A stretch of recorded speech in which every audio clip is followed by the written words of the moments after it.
It's the guy who ran away. My son averted his eyes from the former teammate approaching with a smirk and tried to pass by, looking down. Your team manager's face is terrible. It's like a horror movie. Seemingly dissatisfied with being ignored, the former teammate began disparaging the manager. As the manager endured with a bowed head, my son's anger finally erupted. And there, someone was silently observing. My name is Cindy Miller. Since my husband has been on a solo assignment for the past 3 years, I live with our high school student son, Lucas. Lucas, you need to eat breakfast quickly or you'll be late for morning practice.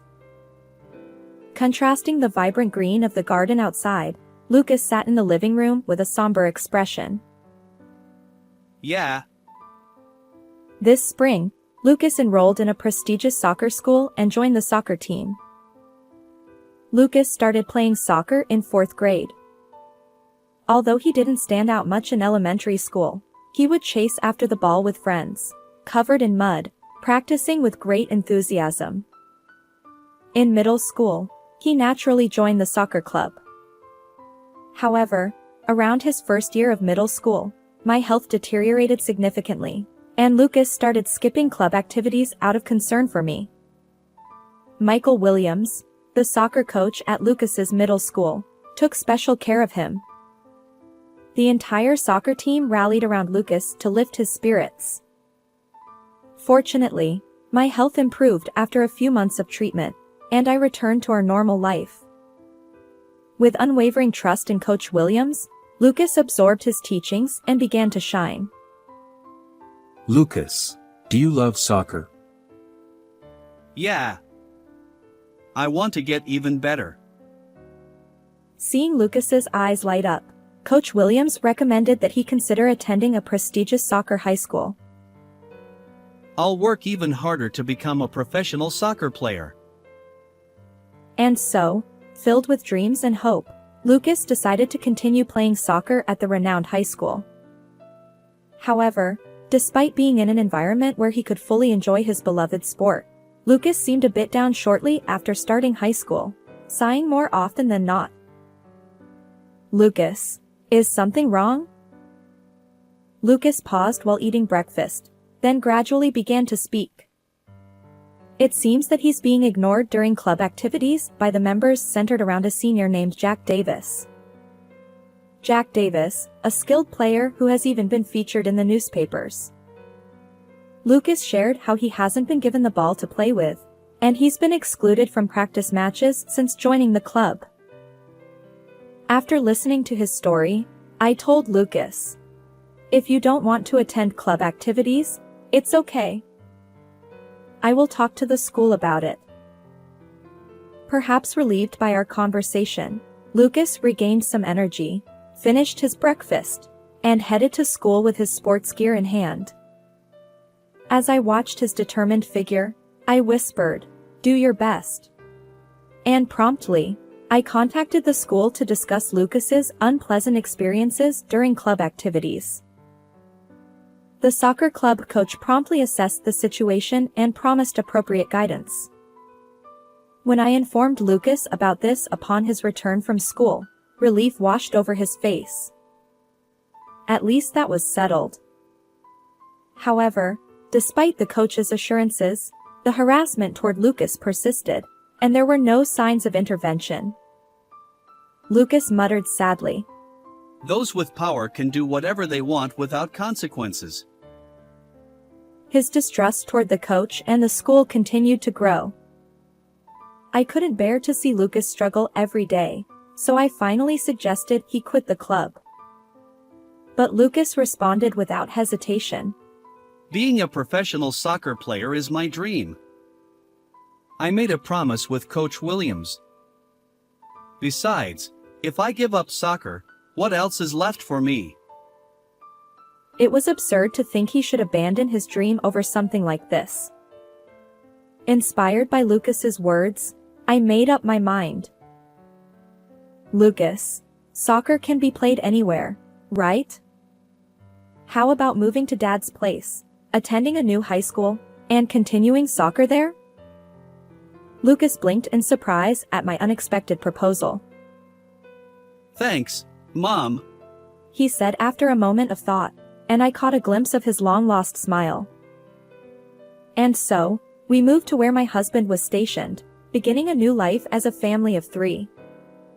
Fortunately, the atmosphere in Lucas's new high school soccer team was positive, and he started sharing stories about club activities with enthusiasm.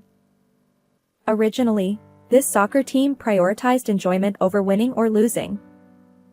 However, as Lucas spoke about his dreams and committed wholeheartedly to the club, other members were inspired. Now, they all gather for morning practice. As Lucas diligently followed the training routines he learned at the prestigious school, everyone improved significantly. Their eyes sparkled as they shared their goal, winning the upcoming tournament. Seeing Lucas like this, I felt truly relieved. On weekends, after club activities, the team members often visited our home. They were friendly and polite, and occasionally, a girl would join them. Despite a bruise on her face, she had an adorable smile. "Hello. Are you the manager?" It's Emma Brown, in the same class as Lucas. She introduced herself. I thanked Emma, their reliable manager, who shook her head. I'm the one who should be grateful to Lucas.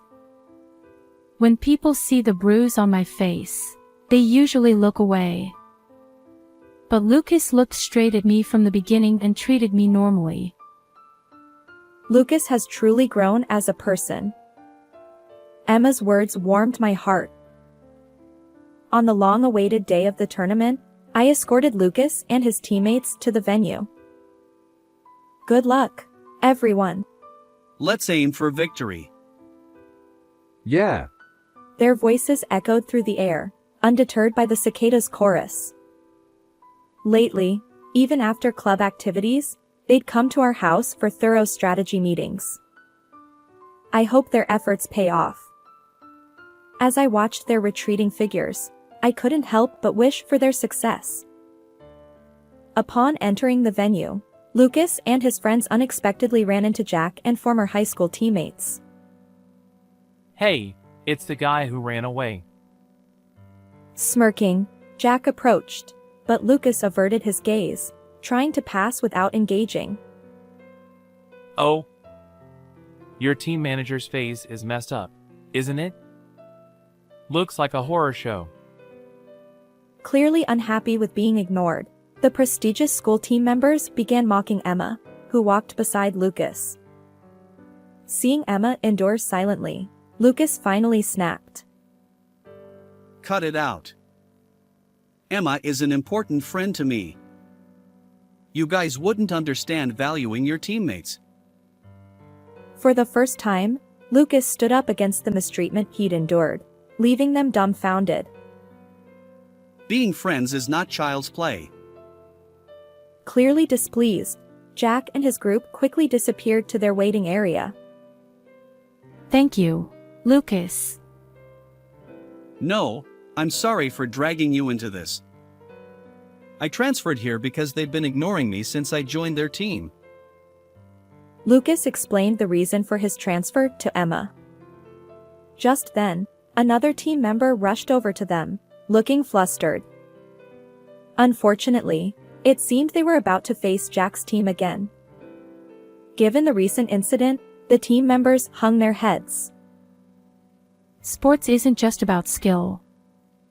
My dad once said that character off the field matters too. I assure you our team is far better than that prestigious school. Her words inspired them, and they faced forward, determined to win. And so, the match began. Perhaps fueled by resentment, the opposing team played aggressively. They exaggerated falls to draw fouls, pushed without getting caught by the referee, and Lucas and his teammates struggled. In the second half, as Lucas jumped for a header, someone yanked his jersey forcefully from behind. Lucas lost his balance and fell backward along with the opponent.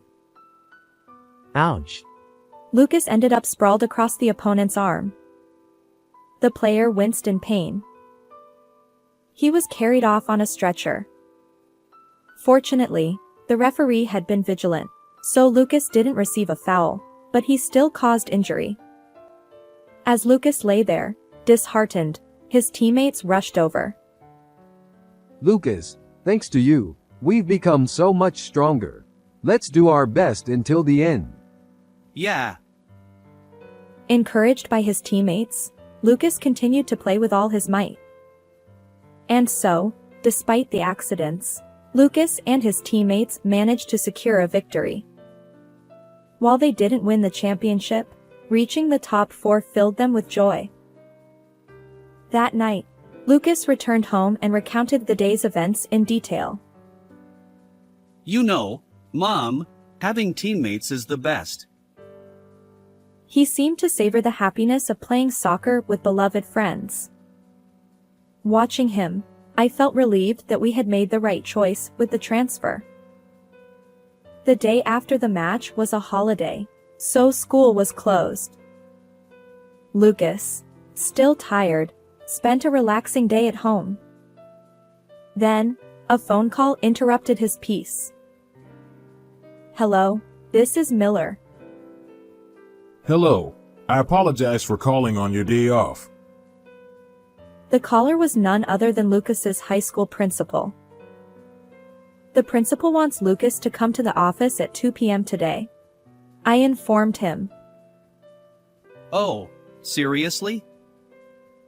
Lucas seemed to realize what this was about, and he anxiously ran his hand through his hair. The image of the injured opponent from the match replayed in his mind.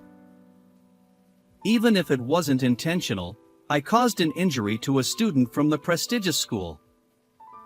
Our club might get suspended. His worried expression accompanied him as he walked alongside me. Excuse me. We entered the principal's office. Lucas hesitated, recognizing the person from yesterday's tournament. Next to the principal stood the event organizer. Hello, I'm Emma Brown's father. Emma's dad? Lucas glanced at me, seemingly surprised by this revelation. Mr. Brown had witnessed the tension between Jack's team and Lucas's team before the opening ceremony. He also noticed the rough play by Jack's team during the match. Emma had shared Lucas's reason for transferring from the prestigious school. Soccer is a gentleman's sport. Even if they're from a renowned school, we can't condone their behavior. Mr. Brown reportedly handed down a 6-month ban to Jack's team members and coach for their actions during the match. Mr. Brown mentioned that he had heard from Emma, and thanks to Lucas joining the team, the members have been improving significantly.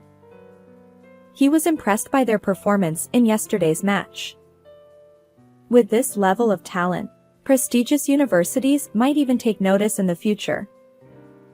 Mr. Brown promised to support Lucas if his performance continued to excel, even securing recommendations from top universities. Grateful, Lucas expressed his thanks to Mr. Brown. Months later, Lucas's team achieved victory in the tournament. That night, Lucas received a call from Coach Williams, his mentor. Lucas hesitated, revealing that he had already left the prestigious school. Coach, I'm no longer at the renowned school. I know. You've been making headlines. Congratulations on your growth. The coach celebrated as if it were his own achievement. I've met the best friends at my current high school, just like in middle school. And Emma is there too. Huh?